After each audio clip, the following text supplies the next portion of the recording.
बहुत समय पहले की बात है। एक ऐसा गांव था जो सूखा, उदास और बेजान हो चुका था। खेत बंजर थे, पेड़ सूखे खड़े थे और लोगों के चेहरे उम्मीद से खाली। एक दिन सुबह आसमान से एक विशाल सफेद कबूतर उतरा। वो कोई आम कबूतर नहीं था, इंसान से भी बड़ा। चमकते सुनहरे पंखों वाला, नीली आंखों में एक अलग सी रोशनी और पंजों में एक सुनहरा बीज। गांव वाले उसकी ओर भागे, उसकी चमक देखकर हैरान थे। इतना बड़ा और सुंदर पक्षी उन्होंने पहले कभी नहीं देखा था। कबूतर ने अपने मजबूत पंजों से जमीन खोदी और बीज बोया। फिर वो अपनी ही चोंच और पंखों से उठाई गई सुनहरी सुराही में नदी से पानी भरकर लाया और बीज पर हर रोज डालता रहा। कुछ ही दिनों में उस जगह से एक छोटी सी हरी कली निकली। गांव में पहली बार मुस्कानें लौटी।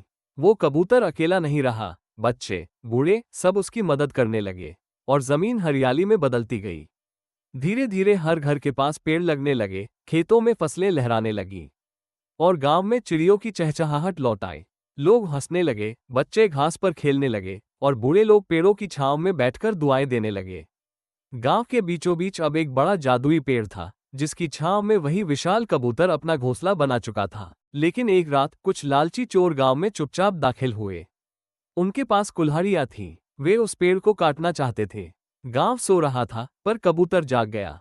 उसने जोर से पंख फड़फड़ाए, आवाज की और चोरों को रोकने की कोशिश की। इसी दौड़ भाग में उसके घोंसले से एक अंडा गिरकर टूट गया। सुबह हुई तो गांव वाले स्तब्ध खड़े थे। पेड़ को नुकसान हुआ था और कबूतर उदास था। उसके पंख बिखरे हुए थे और आंखों में आंसू। लोगों की आंखों में शर्म और दुख था। एक हफ्ता बीता और फिर वही विशाल कबूतर फिर से आकाश से उतरा, इस बार अपने पंजों और पंखों में कई चमकते बीज लेकर। लोग दौड़कर आए, बच्चे छोटे औजार लेकर तैयार थे। सबने मिलकर खेतों में बीज बोए और कबूतर ने फिर से पानी डाला। कुछ ही दिनों में गांव पूरी तरह बदल गया। हर तरफ हरियाली, फलों से लदे पेड़, बहती साफ नदियां और रंग बिरंगी तितलियां, और उस पुराने जादुई पेड़ के घोंसले में अब 3 प्यारे नवजात कबूतर थे। गांव वाले नाच रहे थे, गीत गा रहे थे और अपने हाथ आकाश की ओर फैलाकर शुक्रिया अदा कर रहे थे उस उड़ते मेहमान का, जिसने उन्हें फिर से जिंदगी जीना सिखाया।